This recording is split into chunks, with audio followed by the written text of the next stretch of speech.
ಶಿವಮೊಗ್ಗ ಜಿಲ್ಲೆಯಲ್ಲೂ ಕೂಡ ರೈತರು ಸಮಸ್ಯೆಯಿಂದ ಬಳಲ್ತಾ ಇದ್ದಾರೆ. ಅವರ ಸಮಸ್ಯೆಯನ್ನ ಹೇಳೋರಿಲ್ಲ ಕೇಳೋರಿಲ್ಲ.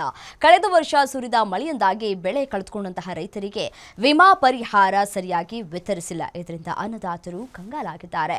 ಒಂದ್ ಕಡೆ ಪರಿಹಾರ ಬರದೆ ರೈತರು ಕಂಗೆಟ್ಟಿದ್ರೆ, ಇತ್ತ ರಾಜಕೀಯ ನಾಯಕರ ಚಟಾಪಟಿ ಜೋರಾಗಿದೆ.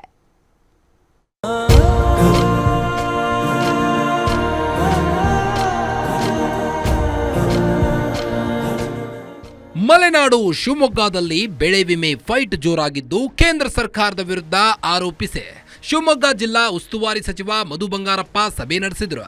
ಮಳೆ ಮಾಪನ ಕೇಂದ್ರ ಹಾಳಾಗಲು ಹಿಂದಿನ ಬಿಜೆಪಿ ಸರ್ಕಾರವೇ ಕಾರಣ. ಮಳೆ ಮಾಪನ ಕೇಂದ್ರಗಳ ಮೇಲೆ ಶೀಟ್ ಹಾಕಿ ಎಲ್ಲಿಯೂ ಮುಚ್ಚಬಾರದು, ಆದ್ರೆ ಅವನ್ನ ಮುಚ್ಚಲಾಗಿದೆ.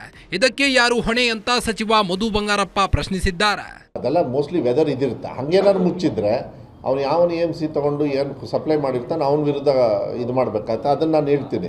ಶಿವಮೊಗ್ಗದಲ್ಲಿ ಸುಮಾರು 280 ಮಳೆ ಮಾಪನ ಕೇಂದ್ರಗಳಿದ್ದು, ಇದರಲ್ಲಿ 50% ಕೇಂದ್ರಗಳು ಹಾಳಾಗಿವೆ.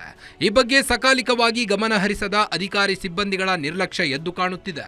ಹೀಗಾಗಿ ಮುಂದಿನ 1 ವಾರದೊಳಗೆ ದಾಖಲೆ ಸರಿಪಡಿಸಿ ಸಂತ್ರಸ್ತ ರೈತರಿಗೆ ನ್ಯಾಯಯುತವಾಗಿ ಪರಿಹಾರ ಮೊತ್ತ ಪಾವತಿಸಲು ಕ್ರಮ ಕೈಗೊಳ್ಳುವಂತೆ ಬಿಜೆಪಿ ನಾಯಕರು ಅಧಿಕಾರಿಗಳಿಗೆ ಸೂಚನೆ ನೀಡಿದ್ದಾರೆ.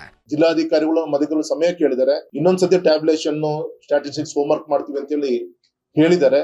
ವಿಶ್ವಾಸ ಹೇಳೋಣ, ಇನ್ನೊಂದು ವಾರದಲ್ಲಿ ಆದಷ್ಟು ಬೇಗ ಪಾರದರ್ಶಕತೆಯಿಂದ ಈ ವಿಚಾರವನ್ನ ರೈತರ ಮುಂದೆ ಇಡುವಂತ ಕೆಲಸ ಮಾಡಬೇಕು. ಒಟ್ಟಾರೆ ಇಂದಿನಿಂದ ನಡೀತಿರೋ ಚಳಿಗಾಲದ ಅಧಿವೇಶನದಲ್ಲಾದರೂ ಈ ಬಗ್ಗೆ ಸಮಗ್ರ ಚರ್ಚೆ ನಡೆಸಿ ರೈತರಿಗೆ ಸಮರ್ಪಕ ಬೆಳೆ ವಿಮೆ ಹಣ ನೀಡಲಿ ಎಂಬುದು ನಮ್ಮ ಆಗ್ರಹ. ಕ್ಯಾಮರಾಮನ್ ಸಾವಂತ್ ಜೊತೆ ನವೀನ್ ಪುರದಾಳ್, ಗ್ಯಾರಂಟಿ ನ್ಯೂಸ್, ಶಿವಮೊಗ್ಗ.